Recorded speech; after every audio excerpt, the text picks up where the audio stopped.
మీ అందరికీ హృదయపూర్వక నమస్కారం.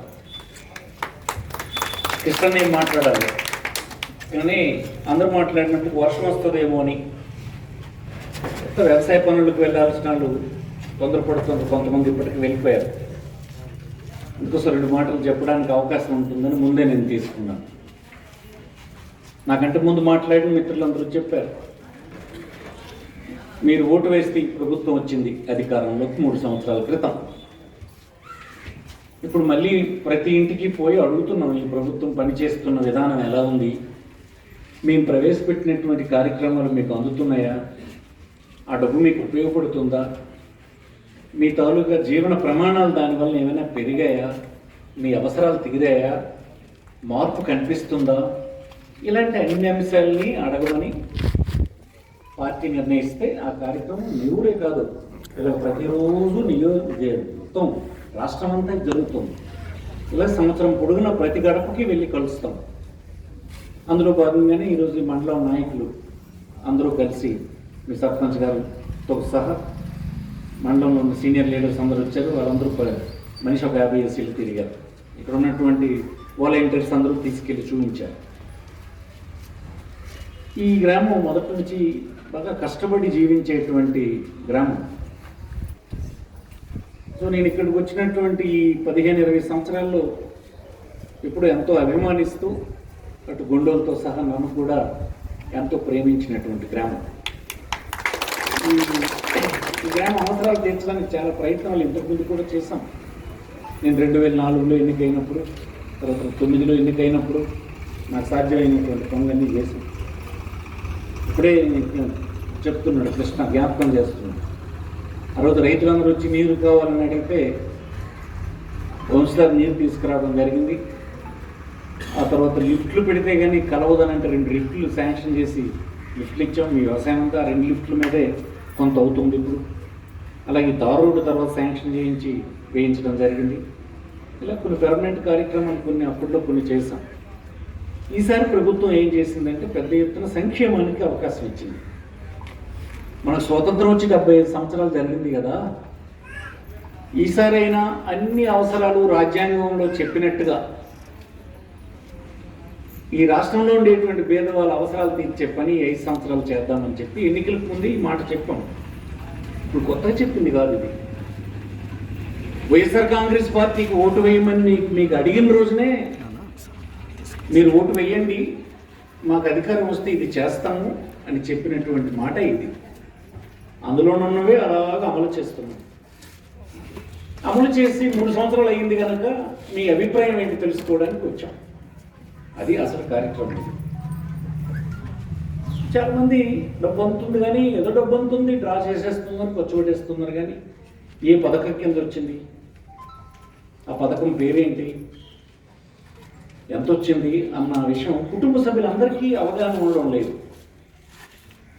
కొంతమందికి స్త్రీలకు అవగాహన ఉంటే మిగతా వాళ్ళకి మగవాళ్ళు పెడితే మగవాళ్ళు డ్రా చేసేస్తున్నట్టున్నారు. వాళ్ళకి మొత్తం అందరికీ కలిసి తెలియడం లేదు.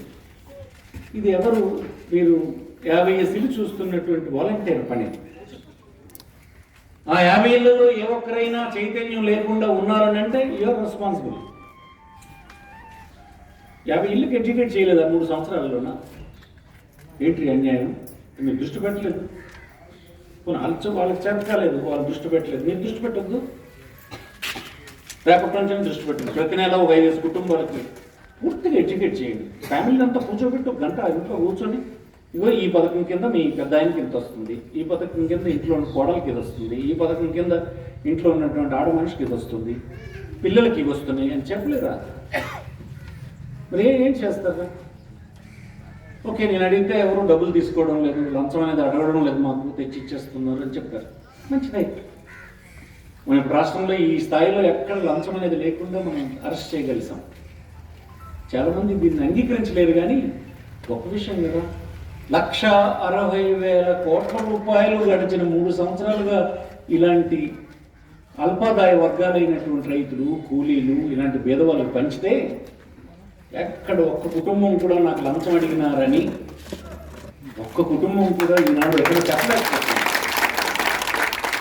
అందుకే ఇవి చెప్పలేక టీడీపీ ఏం చేస్తుందంటే నూనె ధర పెరిగింది కదా అని చెప్తున్నాడు. వచ్చి కొన్ని లింగాల వసూలు ఎవరైనా నాతో వస్తారేమో చూద్దాం. ఇచ్చప్పుడు దాటిన తర్వాత ఒరిస్సా ఉంది కదా, నూనె ధర ఇక్కడికంటే అక్కడ సాగుతుందేమో, ఒరిస్సాలో చూద్దాం. మీ చుట్టాలు ఎవరైనా తెలంగాణ నుండి ఉంటారు, ఒకసారి వెళ్ళినప్పుడు ఫోన్ చేసుకుని అడగంటారా నూనె అక్కడ ధర ఎంత ఉందో. అక్కడ ఇది ధర ఉంది. మన దేశానికి వంట నూనె మనం బయట నుంచి తెచ్చుకుంటున్నాం, మనకు చాలడం లేదు. ఫారెన్ ఎక్స్చేంజ్ చెల్లించి డబ్బు నూనె తెచ్చుకుంటున్నాం. ఆ నూనె దేశం అంతా వస్తుంది.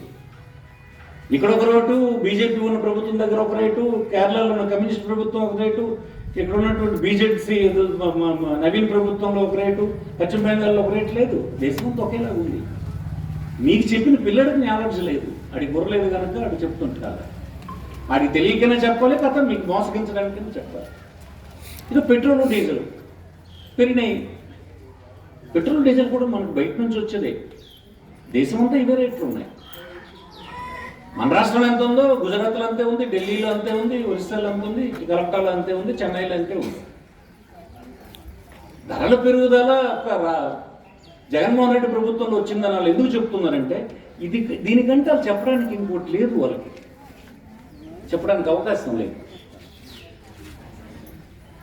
ఈ పథకాలు అందించలేదని చెప్తారా? పార్టీ వివక్ష ఉందని చెప్తారా? లేదు. ఓటు వేయలేదని ఎవడం మానేశారని చెప్తారా? అలాగా అది లేదు. అర్హత కలిగినటువంటి ప్రతి కుటుంబానికి ఇచ్చేటువంటి పని మనం అమలు చేస్తున్నాం. ఈ ఊళ్ళో సగం మంది ఓట్లు వేయలేదు, నాకు సగం మంది వేయలేదు. అయినా అన్ని కుటుంబాలకు అన్నీ ఇస్తున్నాం. అది మరి నేను మా గొప్పతనం అని మీరు అనుకోని వాల్ పోస్టర్ మీద సినిమా హీరోలాగా అనుకుంటే నేనేం చేయాలి? ఆ సినిమా హీరో అయితే ఇలాగంటే 10 మంది పడిపోతారు. ఆడ నిజం అనుకుని అలాగ అనుకుంటే ఎలా చెప్పండి? నిజ జీవితం వేరు, ఈ సినిమా వేరు. మీ ఊర్లో కనిపిస్తే ఈ పోస్టర్లు మాత్రం గొప్ప క్రేజీ మీకు సినిమా అంటే ఏదో మరి నాకు అర్థం కాదు. అంటే అమాయకత్వం వల్లేదు. సినిమా వేరు, నిజ జీవితం వేరు. సినిమా అవన్నీ టెక్నిక్స్. ఇలాగంటే 10 మంది ఎగిరిపోతారు ఎక్కడైనా. కానీ మనం తప్పలు కొడతాం సినిమా హాల్లోనే, గొప్పగా ఉందని. అదే ఆ సినిమా వరకే అది. కానీ ఆ బొమ్మ అక్కడ పెట్టడం, ఆ బొమ్మ పక్కన పెట్టి మనం కూడా అలా అయిపోయినాం అంటే ఎక్కడ అవుతుంది? మనకు ఆసరా అందాలి, ఇల్లు అందాలి, పెన్షన్ అందాలి, బియ్యం గదలు అందాలి. ఇవన్నీ అందితే మన కుటుంబం నడుస్తుంది. అలాగే వాల్ పోస్టర్ మీద బొమ్మలు వేసిస్తే కుటుంబం అన్నాడు. ఒకసారి మీరు 15 సంవత్సరాల క్రితం వెళ్ళండి, ఈ గ్రామం ఎలా ఉండేది? మొత్తం గ్రామం అంతా చిన్న క్యారేజ్ పట్టుకొని పట్టణంకి వెళ్ళిపోయేవారు. రెక్కలు ముక్కలు చేసుకొని రక్తాన్ని చెమట కింద మార్చి సాయంత్రానికి డబ్బులు పట్టుకొని 100 రూపాయలు పట్టుకొని వచ్చేవాడు. ఈనాడు ఆ పరిస్థితి ఉందా అడుగుతున్నాడు రైతాంగం. కూలీలు అడుగుతున్నాడు. ఏ స్థితిలో ఉన్నారు మీరు? మీ భూముల తల ఖరీదులు ఎలా వచ్చినాయి?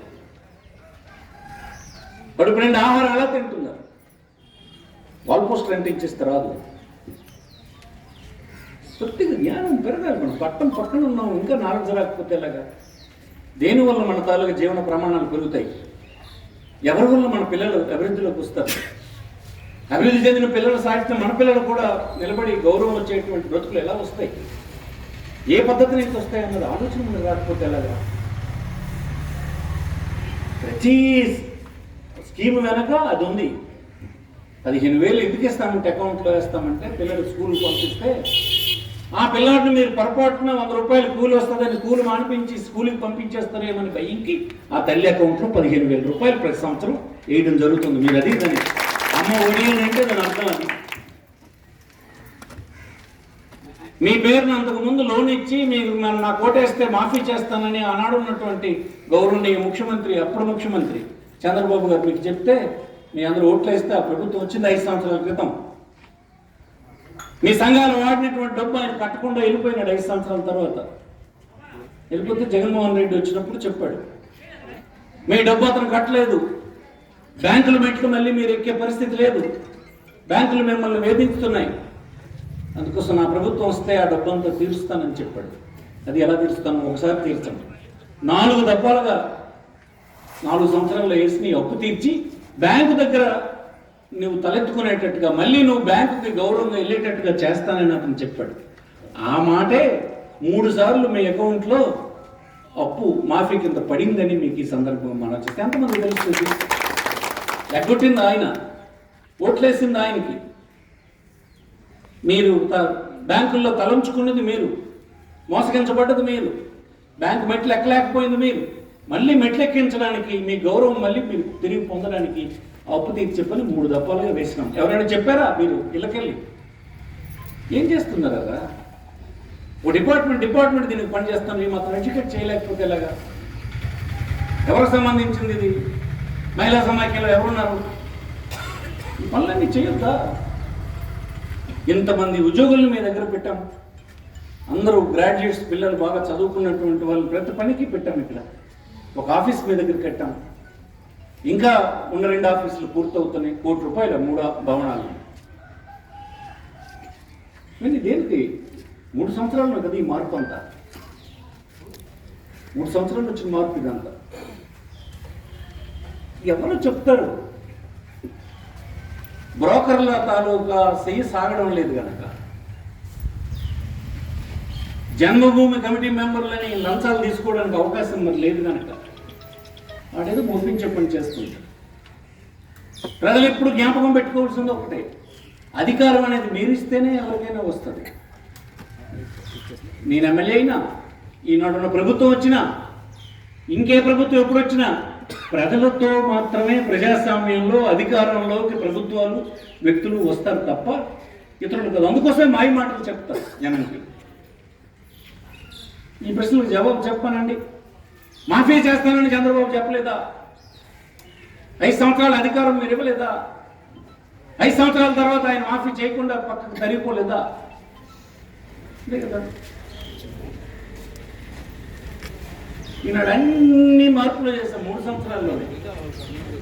ఎక్కడెక్కడ స్కూల్స్ ఉంటే అన్ని మార్పులు చేస్తాం. స్కూళ్ళు చక్కగా నిర్మాణం చేస్తాం, టీచర్స్ రిక్రూట్ చేస్తాం. ఆ పిల్లడు స్కూల్కి వెళ్ళడేమో అని చెప్పి వాడికి భోజనం పెట్టి ఇప్పుడే రఘు చెప్పాడు, బట్టలు ఇచ్చాము, షూ ఇచ్చాము. తల్లి ఎక్కడో పంపించదేమని ఆమెకు ₹15,000 అకౌంట్లో వేస్తున్నాం. ఇంకా చదువుకున్న పెద్ద పిల్లలు ఉంటే ఆ పెద్ద పిల్లలు కాలేజీలకు పోతే వసతి దీవెన, విద్యా దీవెన డబ్బు వేస్తున్నాం. ఇంట్లో పింఛన్ని ఆనాడు ₹1000 అతను ఇస్తే ఇవాళ ₹2,500 ఇస్తున్నాం. మా సై సాగితే మరి కొద్ది రోజుల తర్వాత అది 3,000 చేసే, 2,750 చేసేటని కూడా ఆలోచించారు. ఇవన్నీ ఏం చెప్తున్నాడు చంద్రబాబు మీకు? ఇప్పుడు చంద్రబాబు కార్యకర్తలు ఎవరైనా ఉంటే ఏం చెప్తున్నారు? పనిచేస్తాడు, తగలబెట్టేస్తాడు అని చెప్తున్నారు. ఏంటి తగలబెట్టడం? మీకు డబ్బులు ఇవ్వడం తగలబెట్టడమే నాకు అంటుండా? లింగాలవలస గ్రామంలో ఈ డబ్బు అందుకొని హాయిగా జీవిస్తున్నటువంటి ఈ పేదలకు డబ్బు ఇవ్వడం అనేది తప్పు అని చంద్రబాబు చెప్తున్నాడా? చెప్పనండి. అలా చెప్పి ఓటడమనండి. మరి తప్పు ఉన్నటువంటి వాడు మళ్ళీ అధికారంలోకి వస్తే ఏం చేయాలనుకుంటున్నాడు? అప్పుడు ఏం చేస్తాడు మీకు తెలియాలి కదా. ఇది తప్పు, ఇలాగ మీ అందరికీ ఇంట్లో అకౌంట్లో డబ్బు వేస్తే మీకు డబ్బు అందించడం తప్పని, వివిధ పథకాల కింద తప్పని చంద్రబాబు ఇప్పుడు అంటున్నాడు కదా. మరి ఆయనకు మీరు ఓటేసి అధికారం ఇస్తే ఆయన ఏం చేయాలి? మరి అధికారంలోకి వచ్చినట్టు ఏం చేస్తాడు? ఎక్కడన్నా తీసేస్తాడండి.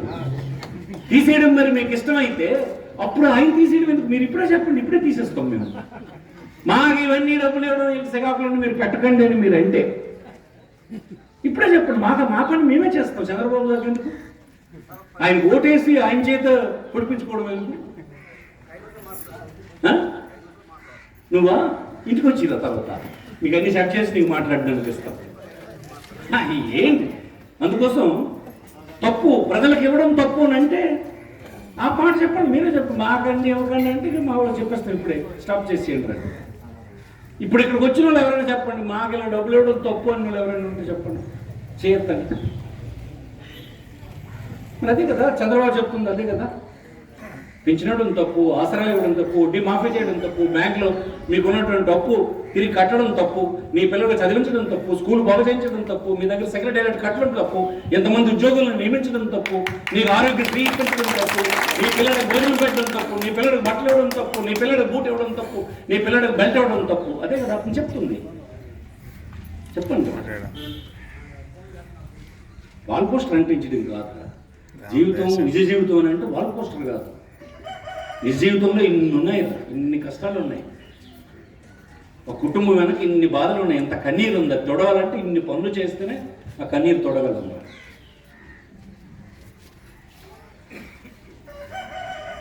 జ్ఞాపకం చేసుకోవాలంట.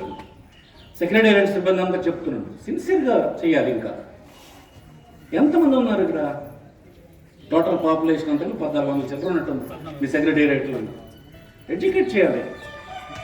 ఎడ్యుకేట్ చేయమని నువ్వు వైఎస్ఆర్ పార్టీ ఓటేమని చెప్పడం కాదు నేను చెప్పేది. ఏ పథకాన్ని ఎందుకు ఇస్తున్నావు, దాని వెనుకున్న ఐడియాలజీ ఏంటి, దానివల్ల నా కుటుంబం ఎలాగ మెరుగవుతుంది ఇది కదా. మనం మా సమాజం ప్రతి ఏడాది ప్రభుత్వం తర్వాత సమాజం వృద్ధిలోకి రావాలి. సమాజం తాలూకా ఈ గౌరవం పెరగాలి. అందులో ఉన్న కుటుంబాల తాలూకా జీవన ప్రమాణాలు పెరగడానికి మనందరం కలిసి పనిచేస్తున్నాం. మీరు ఒకలా పనిచేస్తున్నారు, మేము ఒకలా పనిచేస్తున్నాం. అందరికీ రెస్పాన్సిబిలిటీస్ ఉన్నాయి. అవి మనం డిసైడ్ చేయాలి.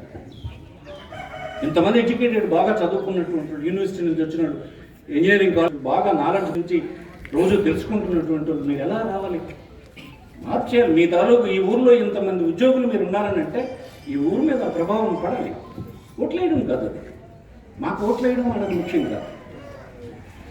మనం అందరం కలిసి చేస్తున్నటువంటి ప్రయత్నం వల్ల ఆ చైతన్యం కనిపించాలి గ్రామంలో. కనిపించకపోతే మనందరం ఫెయిల్ అయిపోయినట్టే లేక, మేము అందరం ఫెయిల్ అయిపోయినట్టే లేక. ఇది మైండ్లో మీ అందరూ పెట్టుకోవాలని మీకు అందరికీ కోరుతున్నాను. ఎడ్యుకేట్ చేయగలరు, మీరు చేయండి. ఒక పశువుల డాక్టర్ని పెట్టాం, ఒక అగ్రికల్చర్ ఆఫీసర్ని పెట్టాం. ఇలా మీరు మాట్లాడితే ఇక్కడికే గారకోనక్కర్లేదు, శ్రీకాకుళం కోనక్కర్లేదు, మీ ఇంటికి రావడానికి సిద్ధంగా ఉన్నాడు. ఒక పశువుల డాక్టర్ మీరు జస్ట్ లాగా ఎట్టి కేకేస్తే ఇక్కడి నుంచి వచ్చి మీకు పనిచేయడానికి సిద్ధంగా ఉన్నాడు. మీకు ఇలా టిక్కుమని అంటే హాస్పిటల్లో ఫ్రీగా వైద్యం చేయడానికి సెట్ చేసి పెట్టాం. వాల్ పోస్ట్ రిస్ట్ వచ్చేస్తే రెవెన్యూలో నిజమైన సహాయం మీకు ఇప్పుడు జరుగుతుంది. దర్జాగా హాస్పిటల్కి వెళ్ళి ట్రీట్మెంట్ చేయించుకొని కనీసం హాస్పిటల్ మెట్లు కాదు కదా బోర్డు చూడడానికి భయం వేసినటువంటి పేదవాళ్ళు అనారోగ్యంతో ఇంట్లో నా పడి ఉంటే ఎప్పటికి చనిపోతానని ఎదురు చూసినటువంటి పేదవాళ్ళకి ఈనాడు పెద్దలంతా వైద్యం చేయించుకునే కార్పొరేట్ హాస్పిటల్లో వైద్యం చేసుకుంటే వైఎస్ఆర్ ప్రభుత్వం కింద డబ్బు వాసెల్లించుకుంటే మీరు దర్జాగా బిల్లు కౌంటర్ వైపు మొహం కూడా తిప్పకుండా ఇంటికి వచ్చేస్తాను రే. ఎవరు చేసిన ఏర్పాటు వల్ల అయిపోయింది అనుకుంటుంది. చెప్పానండి పుస్తమని అంటే సినిమా అనుకుంది రెడ్డి. ఏ సినిమా కాదు రెడ్డి, సరదాగా చెప్తున్నాను కానీ సినిమా వేరు. పవన్ కళ్యాణ్ ఎనగనుకొని వెళ్ళిపోయాడు, నడుస్తాను అనుకోండి. నా అర్థం ఏంటి అంత ఈజీ ఉందిరా? నాతో నడమను 3 కిలోమీటర్లు నడగలేము.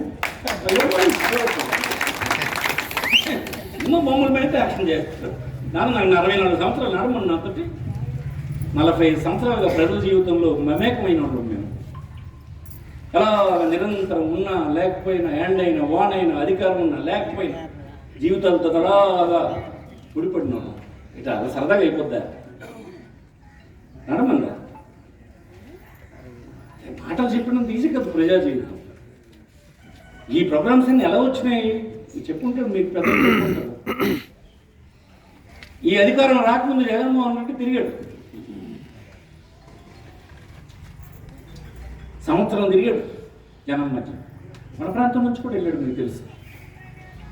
తిరిగినప్పుడు మీరు చెప్పిన అంశాలే, అయ్యా నా పిల్లడిని చదివించుకోలేకపోతున్నాను, అయ్యా నాకు వైద్యం, ఇలా మీరు ఏవైతే అడిగారో అవన్నిటికీ అందులోనే పెట్టాడు. చెప్తున్నాడు ఎన్ని కష్టాలు వచ్చినా ఇది చేస్తాను. ఎందుకు చేస్తాను? నాకు అధికారం ఇమ్మని అడిగినప్పుడు ఇది నేను చెప్పాను, ఇవి చేస్తానని చెప్తాను. చేస్తానని చెప్పిన ఇంకేమైతే అవ్వను కానీ ఇవి చేసేస్తాను అంతే. తప్ప అది నిజమే కదా. నాయకుడు అనేవాడు అలాగే ఉండాలి.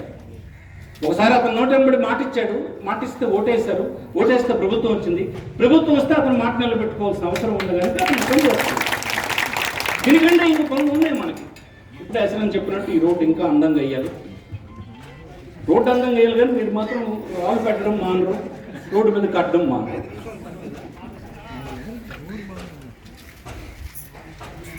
దానికి డబ్బు కావాలి. ఇంటింటికి కొలై వస్తుంది రేపు మాకు. అభివృద్ధి జరగడం లేదంటారు కదా, ఇవన్నీ అలాగే అయినాయి. ఇది అభివృద్ధి కాదురా. మీ ఊర్లో 45 ఇల్లు, 45 ఏంటి రవి, 35 ఇల్లు ఇప్పుడు పూర్తయినాయి. కానీ శబాష్ లింగాలసులు కూడా దండం పెట్టారు. సైట్ ఇచ్చేస్తే బ్రహ్మాండం ఇల్లు 35 ఇల్లు ముందు అందరికంటే ముందు ఇల్లే కట్టారు. అయితే మేము ఇచ్చిన డబ్బుతో అయిపోలేదు. స్థలం ఇచ్చాము మంచిది, కొంత డబ్బు ఇచ్చాము, మిగతా డబ్బులు వేసుకొని కట్టారు. ఇల్లు అన్ని అవసరం ఉన్నాయి. ఎప్పటి నుంచో ఇల్లు లేక ఇబ్బందులు పడుతున్నటువంటి కిక్కిరిసిన కుటుంబాలు 35 ఇప్పుడు కొత్తగా ఇల్లు వచ్చింది, అందంగా వచ్చింది ఆ కాలం. రేపు ఇంటింటి కొలై ఇచ్చినాక డబ్బు ఇచ్చాం, ఇంకా డబ్బు చాలకపోతే ఇప్పుడు శాంక్షన్ ఇస్తాం. సెక్రటరియట్ బిల్డింగ్ కట్టాం, మీ ఇది కట్టాం, ఎంప్లాయీస్ అందరినీ నియమించాం. ఇదంతా అభివృద్ధి కాదా? రేంటి అభివృద్ధి? ఎవరి దగ్గరికైనా నాకు ఇది ఇవ్వండి అని బతిమాలే పరిస్థితి ఎవరికైనా ఉందా ఊర్లలో? అన్నిటికంటే ఇది ముఖ్యం.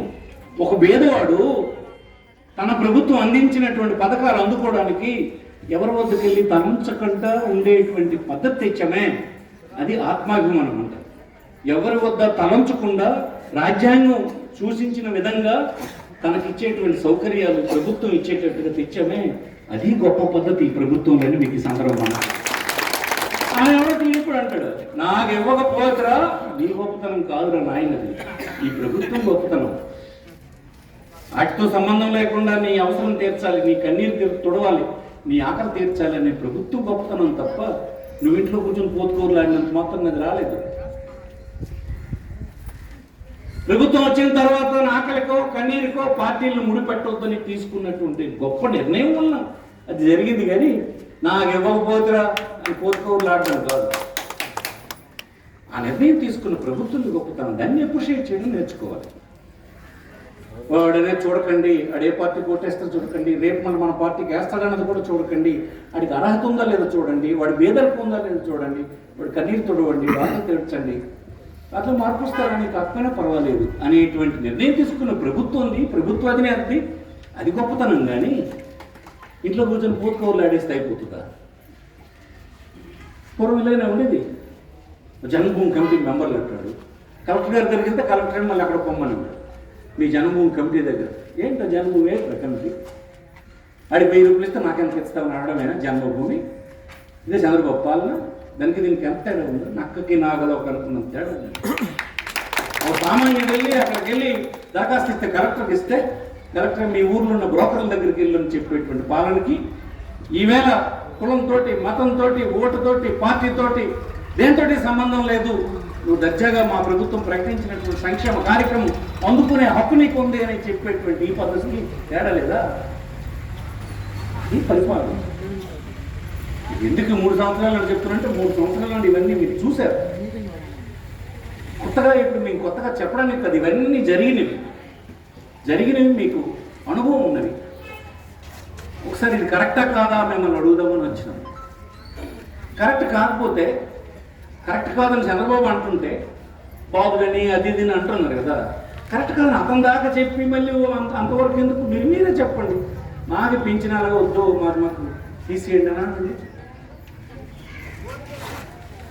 మీకు ఇస్తున్న సరుకులు నాణ్యత చూసారా? బెస్ట్ క్వాలిటీ ఫుడ్ గ్రెయిన్స్ మీకు అందించే పని చేస్తారు. ప్రతీదీ మార్పు తెచ్చింది. మార్పు అంటే ఇది పాలనలో మార్పు అంటే దీన్ని అందుకొని మనం అభివృద్ధి చెందాలి, పిల్లలు చదివించాలి, ఆరోగ్యంగా ఉండాలి, మన వ్యవసాయం బాగా గిట్టుబాటు కావాలి, ఇవన్నీ రావాలి. దానికోసం మేమంతా ఇక్కడికి వచ్చినాం. చాలా సంతోషం. వర్షం పడినా మీ అందరూ ఉండి కార్యక్రమం విజయవంతం చేశారు. నాకు కూడా ఊరు పెద్దలు శాలువా కప్పి పూలమాలలు ఇచ్చారు, చాలా సంతోషం. మిగతా వాళ్ళకి నచ్చప్పండి. మన జీవితాలు బాగుపడడానికి మనంగా చేసుకునే ప్రయత్నం ఒకటైతే, మనల్ని పాలించే మంచి ప్రభుత్వం కూడా ఒకటి అవసరం అన్న విషయం లింగాల వలసలు తెలుసుకోవాలి అని మీ సందర్భం. లింగాల వలసలే కాదు, ఏ ఊరని తెలుసుకోవాలి. ప్రజాస్వామ్యంలో బాగుపడడానికి ఒక మంచి ప్రభుత్వం ఉండాలి. మన గురించి ఆలోచించే ప్రభుత్వం ఉండాలి, బ్రోకర్ల గురించి ఆలోచించే ప్రభుత్వం కాదు. మనం ఆలోచించాలి, ఇచ్చినటువంటి డబ్బుని ఎలా సద్వినియోగం చేయాలి. ఓ తాగుబోతు కుటుంబానికి, ఓ తాగుబోతు కాని కుటుంబానికి తేడా కనిపించడం లేదా? అలాగే ఒక ఇంటిలో జాగ్రత్తగా చూసుకున్న దానికి, జాగ్రత్తగా చూడడం దానికి, దుబారా చేసిన దానికి తేడా లేదా? జాగ్రత్తగా కుటుంబాన్ని అభివృద్ధి చేసుకునే విషయంలో జాగ్రత్త పడండి అని మీకు చెప్తాను. అందుకే ఆడవాళ్ళకి అందరికీ ఇంపార్టెన్స్ ఇస్తున్నాం. ఆ మగవాళ్ళంటే కొంత కుటుంబం పట్ల నిర్లక్ష్యంగా ఉంటారని చెప్పి ఇంటి ఇళ్ళకే అన్నీ ఇస్తున్నాం. వీలున్నంత వరకు ఆమె అకౌంట్లోనే డబ్బు వేస్తున్నాం, ఆమె పేరుని ఇల్లు ఇస్తున్నాం.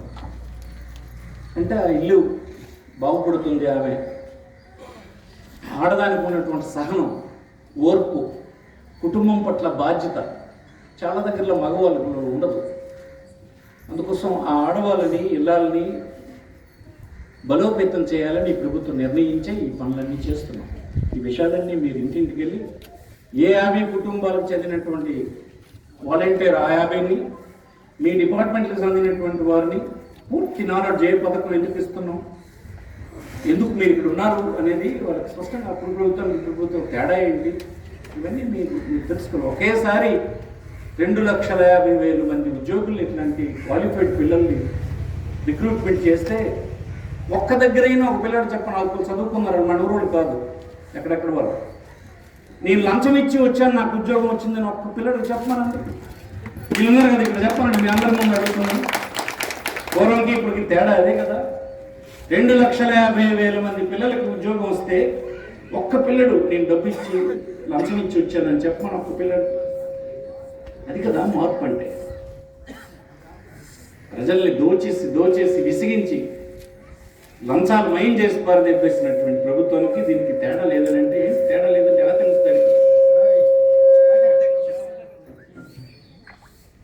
ఈ విషయాలు మీతో మాట్లాడే అవకాశం నాకు కూడా రావడం. అలాగే గొండోలు ఉన్నారు, అప్పుడు చెప్పాను, మొన్న కూడా చెప్పాను, కాలనీకి శంకుస్థాపన చేసినప్పుడు చెప్పాను. వాళ్ళు ఎప్పుడు ఎవరి దగ్గర ఒక న్యాయ ప్రెస్ తీసుకునే వాళ్ళు కాదు కదా, మీకు తెలుసు కదా. ఇక నాయుడు కనుక వాళ్ళ పట్ల కోపం ఉంటుంది. ఇద్దరు తగ్గుపడుకొని వస్తే ఏ న్యాయమైతే చెప్తారు, న్యాయం ఏదనుకుంటే అది చెప్తారు. రెండో వాడు నాయుడు వల్లే నాకు అన్యాయం అయిపోయిందని అనుకుని ఈ సంవత్సరాల తరబడి తీర్పుల వల్ల దీని వల్ల వ్యతిరేకులు అయిపోతారు తప్ప, వారు మోసగించినటువంటి కుటుంబం నాకు ఒక్కటి చూపించండి, అంపలు ఒక్కడిగినటువంటి కుటుంబం చూపించండి, వాళ్ళకి లేదా లెక్క ఎట్లా. మీకు బుర్ర పని చేయకపోతే నేనేం చేయాలి? ఒక్కరి దగ్గర నుంచి ఒక నయా పైసా ఏ పనికైనా ఆశించిన సందర్భం 40 సంవత్సరాల్లో ఇప్పుడు ఈ తరంలో అనుకుని చెప్పండి, పెద్దలు లేదు, ఈ తరంలో అనుకుని చెప్పండి. నాలెడ్జ్ ఉండాలి. ఇంత మైకం ఉంటే ఎలాగా అది చెప్పండి మిగతా వాళ్ళందరికీ. సరే నేను ఉంటాను, పోతామో మానేస్తాం, ఇంకోటి వస్తారు. మనకు చైతన్యం ఉంటే మంచి ప్రతినిధులు వస్తారు, మంచి నాయకులు వస్తారు, మంచి ప్రభుత్వాలు వస్తాయి. పని చేయనోడు భయపడతాడు, అమ్మ ప్రశ్నిస్తారు వీళ్ళని. అది మనం డెవలప్ చేయాలి. అరే నేనోడు ఒక మనిషిని కనుక, మీతో కలిసిమెలిసి పెరిగిన వాడిని కనుక, మీ ప్రేమ పొందిన వాడిని కనుక కొద్ది ఇతరుల కంటే చనువుగా మీతో మాట్లాడతారు. దాన్ని మీరు అపార్థం చేసుకోకండి. మీ అందరికీ ధన్యవాదాలు.